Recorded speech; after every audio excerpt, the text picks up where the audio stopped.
Hi everyone and welcome back to my channel. I'm Ellie Witch Lady and today I'm going to be talking about wands, staffs and rods. So without any further ado, I shall just get straight on with that, and thanks very much for watching.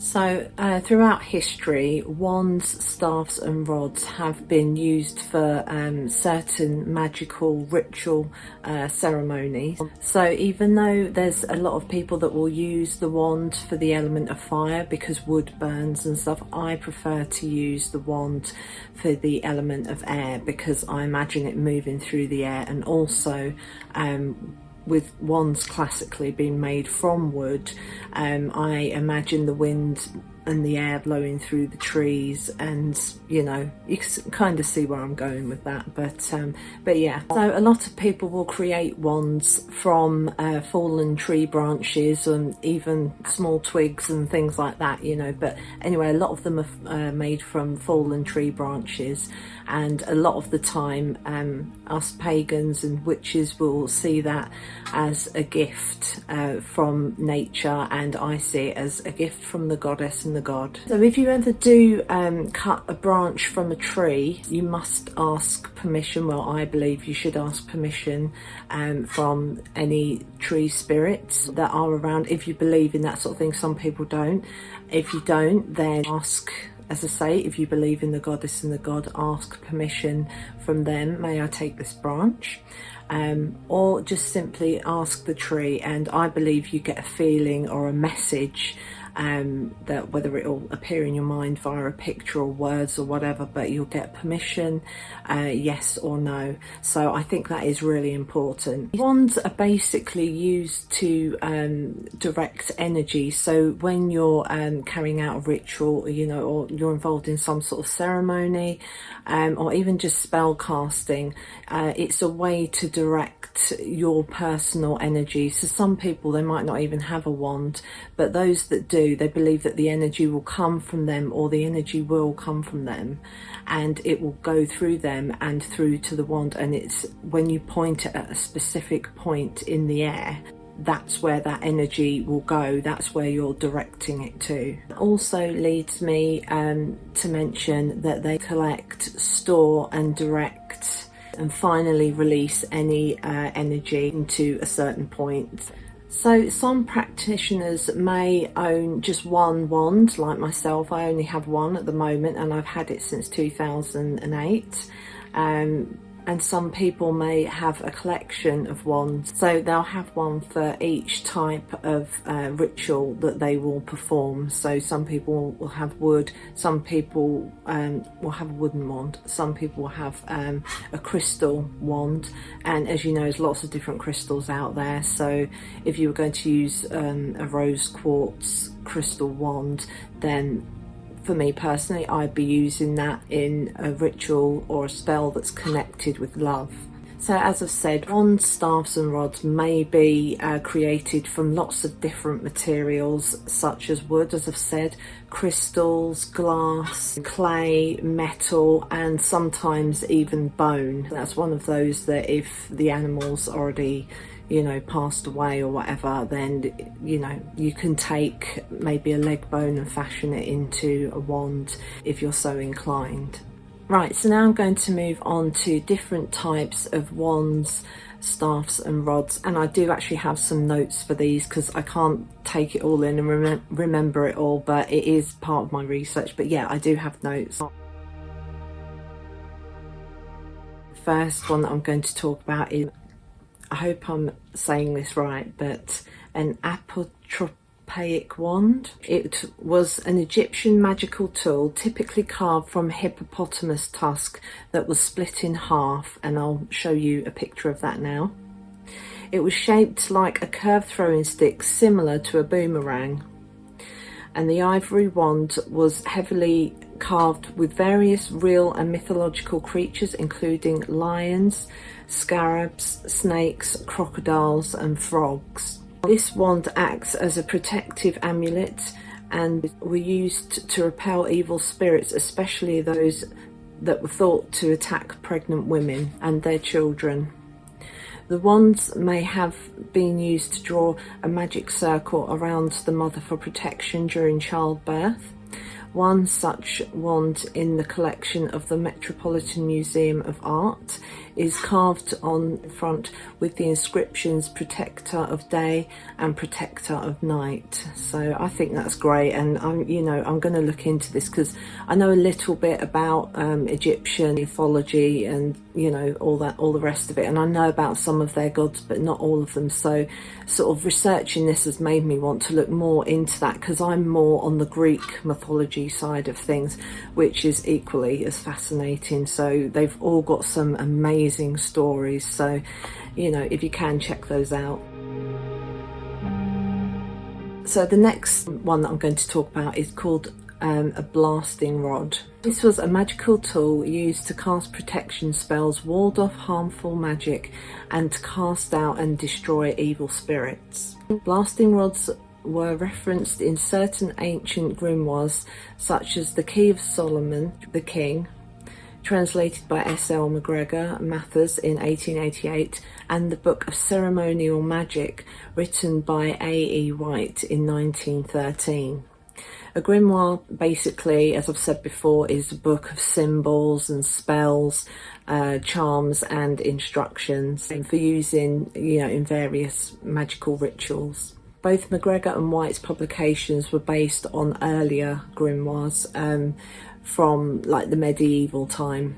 These blasting rods could be made from blackthorn, and it says with its sharp thorns was a common material put to use to create blasting rods. The thorns were thought to provide additional protection against negative influences such as demons and other malicious spirits. The blasting rod or wand was to be cut from a tree of less than 1 year's growth. So basically another term for that is like a virgin tree, that's what they'll call it. The branch was to be cut on the day of Mercury, which is Wednesday, at sunrise, with the finished length being approximately 19 inches long.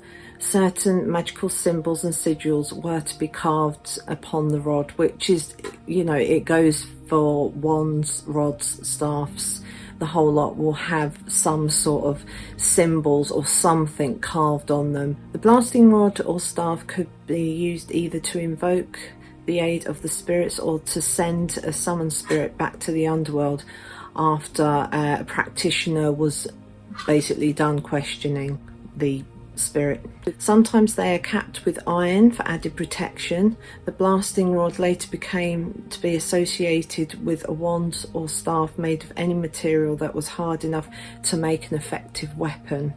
So going back to the iron element of it, iron is a classic. It's known for keeping anything negative or evil at bay, so it's like a sort of protective metal. So the next one is Herald's Staff. Heralds were messengers of the gods. They often carried a staff with them, which was also called a kerykeion. I don't know how you pronounce that, but I'll put it up on the screen. It was a short staff or rod encircled by two snakes. So that's also known as the Caduceus, and I've obviously named one of my snakes after Caduceus, but I just call him Caduceus. I don't know why, it just ended up being that way, but yeah, anyway. The herald staff was sometimes topped with wings and later evolved into the Caduceus of Hermes, which I've just mentioned. This is also a symbol of alchemy and used to represent both the element Mercury and the planet Mercury as well. This staff was associated with Thoth, the Egyptian god of wisdom and the written word. Thoth was said to be the scribe of the underworld and the author of the Book of Dead. Thoth had the head of an ibis and is credited with inventing science, religion, philosophy, magic, medicine, botany and astrology.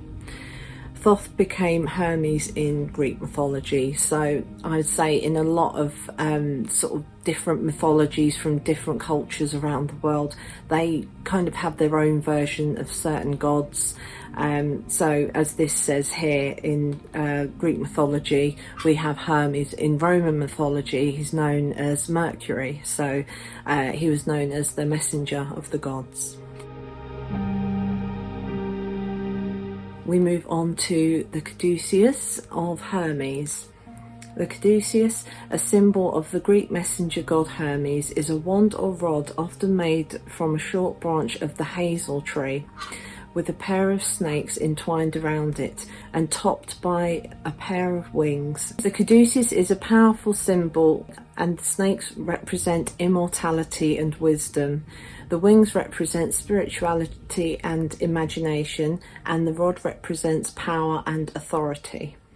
Hermes was known as Mercury in Roman mythology, which I've just mentioned, and he used this wand to conduct the souls of the dead to the underworld. And Hermes's, that's easy for me to say, Hermes's rod could wake the sleeping, send those awake to sleep, and bring the dead back to life. Interesting. The Caduceus is sometimes used as a symbol of modern medicine by certain organisations. So as I say, you will see anything sort of connected with medicine. So now we move on to the rod of Asclepius. Asclepius, a Greek god of medicine renowned for his great healing powers, was knowledgeable in the use of medicinal herbs. He also knew various magical incantations and had the power to bring the dead back to life. One of his symbols, which is known as Asclepius's rod, was a long staff made from a rough-hewn cedar branch with a single snake entwined around it. That's another symbol that you will see on ambulances, and I would say that I have seen that on ambulances over here in the UK. The serpent, which periodically sheds its skin to renew itself, is a symbol of immortality and renewed life. The cult of Asclepius still has ties to the modern day, with most doctors pledging their allegiance to the ancient healing gods. The first sentence of the Hippocratic Oath reads, "I swear by Apollo, the physician, and Asclepius, and I don't know how to pronounce this, and Hygiena, I can't even pronounce that, and Panacea, and all the gods and goddesses as my witnesses, that according to my ability and judgment I will keep this oath and this covenant." There is much debate as to whether the Caduceus of Hermes or the rod of Asclepius should be used as an official symbol of medicine. Apparently there are over 40 health organisations using the rod of Asclepius as part of their official logo, including the Blue Cross Blue Shield Association, Magickal and Yale University School of Medicine. So as I said to you before, there's a lot of different organisations and things that will, you know, use that as their symbol. But as it says here, it's like I said before, you'll either see the Caduceus or the rod of Asclepius. Okay, so we move on to stangs. Stangs are a long staff that is used as a tool of ritual and usually represents the horned god. If the stang is tall enough, it can be doubled as a walking stick while you are hiking outdoors. This magical tool can be stuck in the ground when working outdoors or placed in a pot of dirt when working indoors and used as a makeshift altar. So that's interesting, I didn't know that, but I'll put up a picture of one of them. I'm going to put up pictures of all these wands, staffs and rods. Stangs can be made from any material including metal, although wood such as rowan, mountain ash or yew is more common.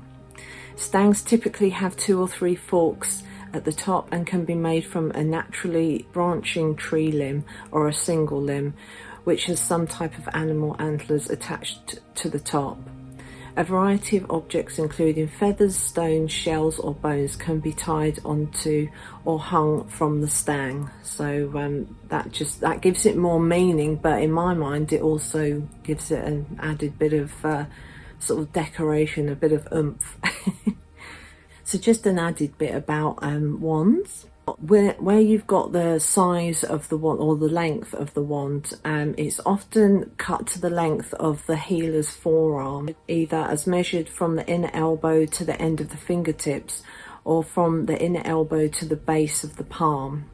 In some traditions it's used to predetermined length of 21 inches, like for all magical wands, but as I say, it depends on the healer, it depends on the tradition and what you're following in your practice as well.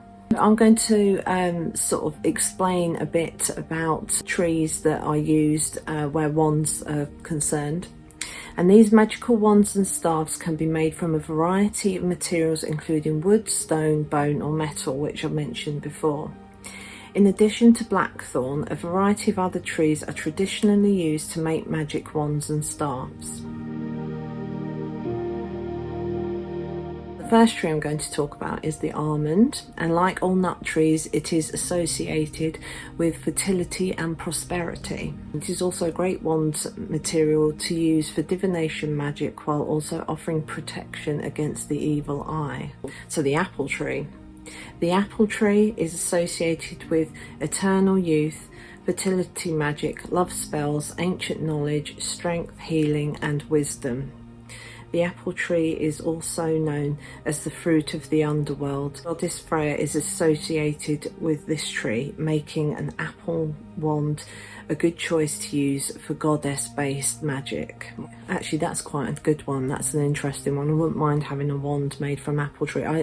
Ever since I was a kid, I've always loved apples and things. So, and now I see, you know, through practicing since 2008, I see how important apples are, and you know what they symbolize, how they're used in magic, and yeah, so I would love to have an apple tree wand. And I'm definitely, you know me, I follow the goddess and the god, but I lean more towards the goddess as well. So the next one is ash.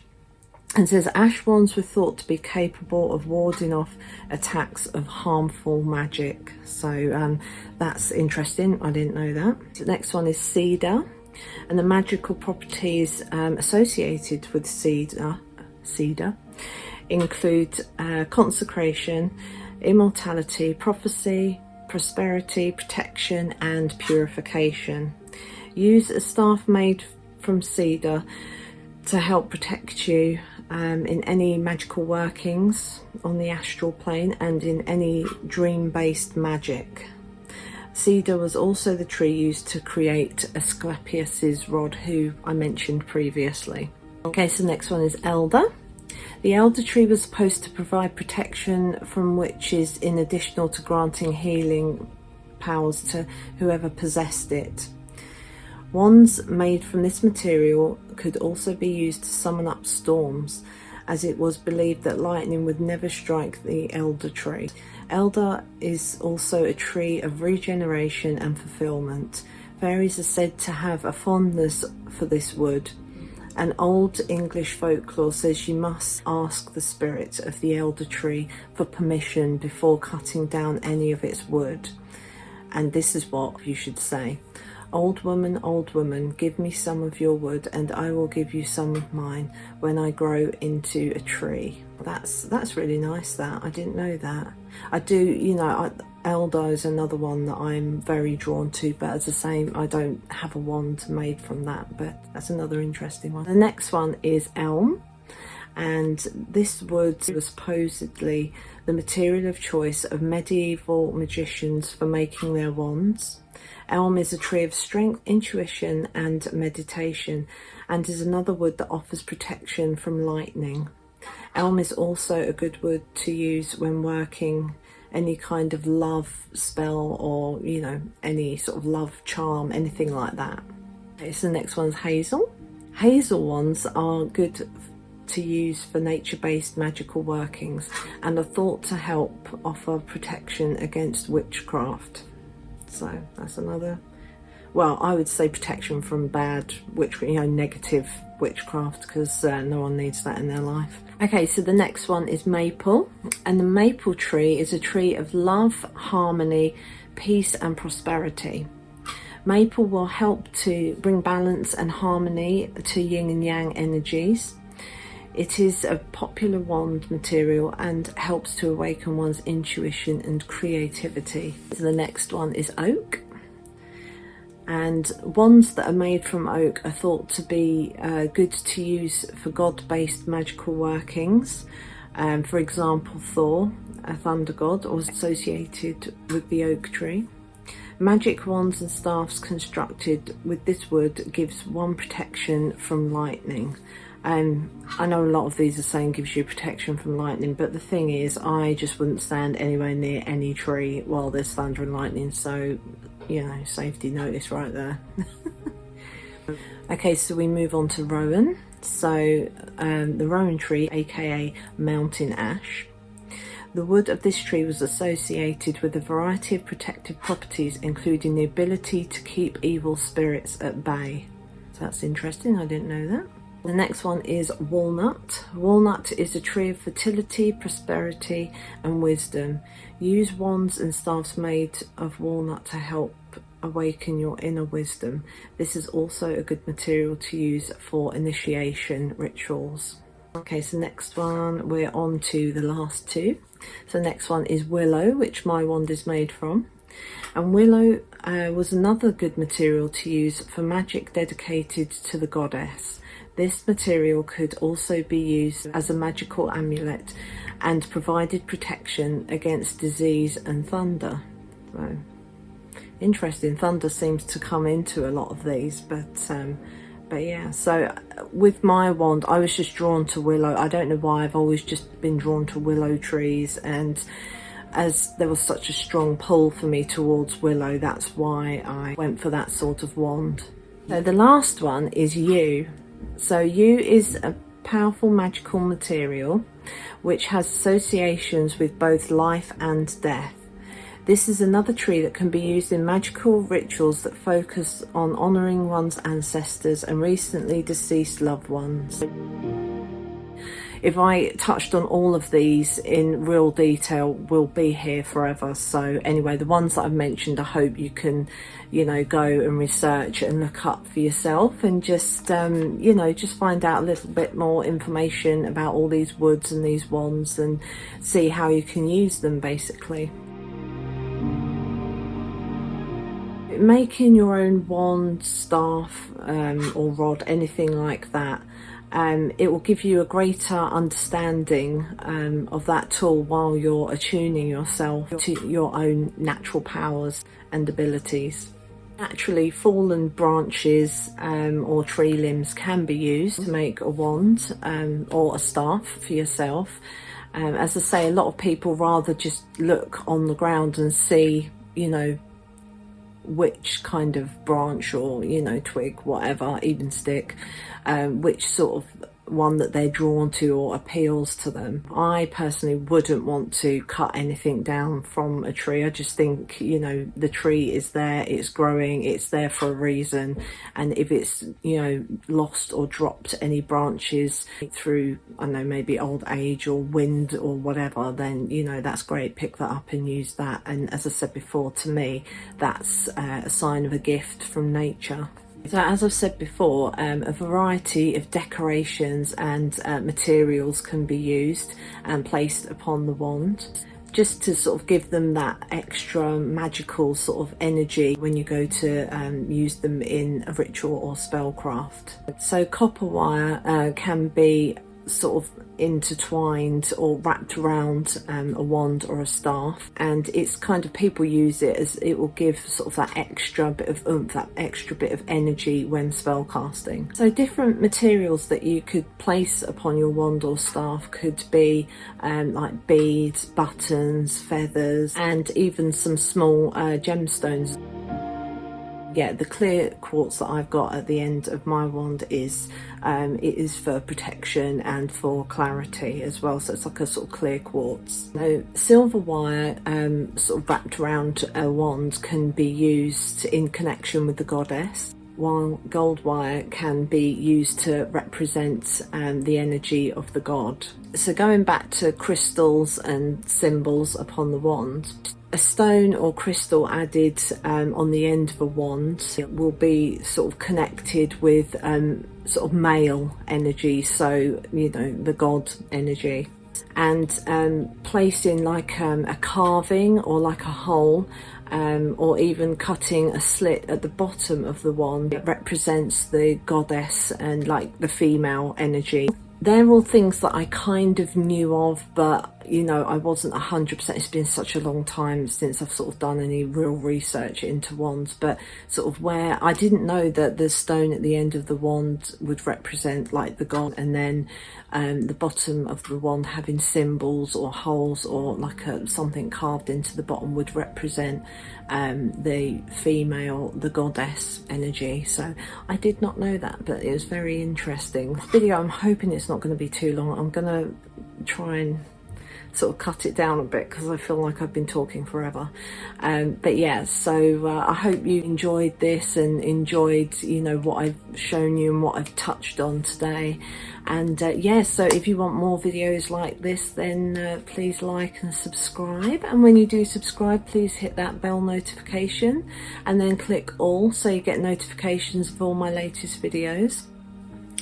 And if you've any comments or questions, then just pop them in the comment section below and I'll do my best to answer them. But for now, from myself, it is goodbye, and I'll see you in my next video. Thanks very much for watching.